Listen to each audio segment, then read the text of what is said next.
BC Premier David Eby says an independent review will study why a man accused of stabbing 3 people on Sunday in Vancouver's Chinatown had been allowed to leave a psychiatric hospital, when just 5 months earlier a panel of experts had deemed him a threat to the public. The accused, 64-year-old Blair Evan Donnelly, has a history of violence. He stabbed his teenage daughter to death in 2006, was found not criminally responsible because of a mental disorder, and was eventually committed to British Columbia's Forensic Psychiatric Hospital. When a person in BC is found not criminally responsible or unfit for trial, decisions about their care, including whether or not they can be released from care, are made by a 3-person panel of the British Columbia Review Board. Mr. Eby told reporters Thursday that he has read an April 13 Review Board report on Mr. Donnelly. That report, which was leaked to local media, characterizes Mr. Donnelly as a significant threat and recommends that he receive intensive supervision at the hospital. But it also says he can leave for daytime visits and even sleep outside the facility for up to 28 days in a row if the hospital's director of care deems him not a threat to himself or others. Mr. Donnelly had been released from the hospital on a day pass when he allegedly committed Sunday's attack. BC Premier Eby, white-hot, angry over release of psychiatric patient following Vancouver stabbing. Mr. Eby added that he has many questions, which he said will be answered by former Abbotsford Police Chief Bob Rich's coming review of the case. At the end of the day, the core question of how a violent, psychotic individual was released into the community to attack innocent people is the question that needs to be answered, he said. The Premier said Mr. Rich's first task will be to find out if there are other people in similar circumstances who may also be out on day passes from the 190-bed hospital, located on the grounds of the former Riverview Asylum in Coquitlam, BC. This question, he said, is a necessary one to ask, given the unthinkable happened in this case already.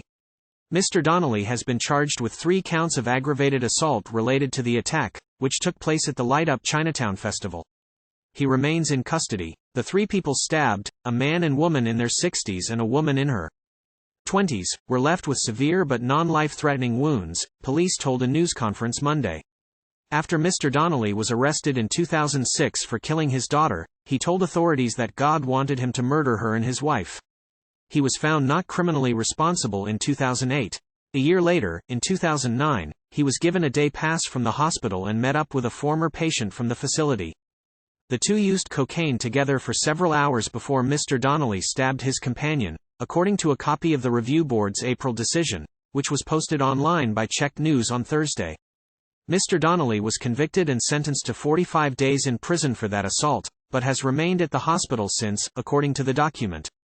In 2017, he was out on another temporary leave when medical staff noticed he was becoming obsessed with religious matters once again and ordered him back to the hospital, the document says.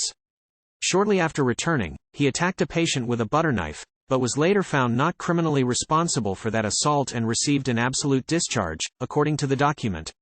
In 2021, he was ordered to remain at the hospital during his annual appearance before the board. In April, the Review Board panel concluded that Mr. Donnelly still needed significant supervision to ensure he does not cause further harm to the public, and that he needed to remain at the hospital for at least 8 more months. Mr. Donnelly presents a high risk of relapse given his pattern of rapid decompensation and violence in the past, one of his psychiatrists told the panel. The accused has reoffended after long periods of remission between violent episodes and without significant warning signs. Still, the board decided he could leave the facility temporarily, with the hospital director's permission. The Provincial Health Services Authority, which oversees care at the hospital, declined several requests for an interview this week, but said in a statement Thursday afternoon that it had initiated its own review of Mr. Donnelly's release and would cooperate fully with all other investigations.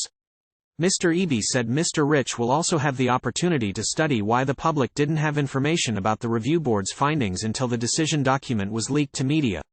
The Review Board said in an email that it had been giving parties to the April decision until Friday to apply for the document to be withheld from media.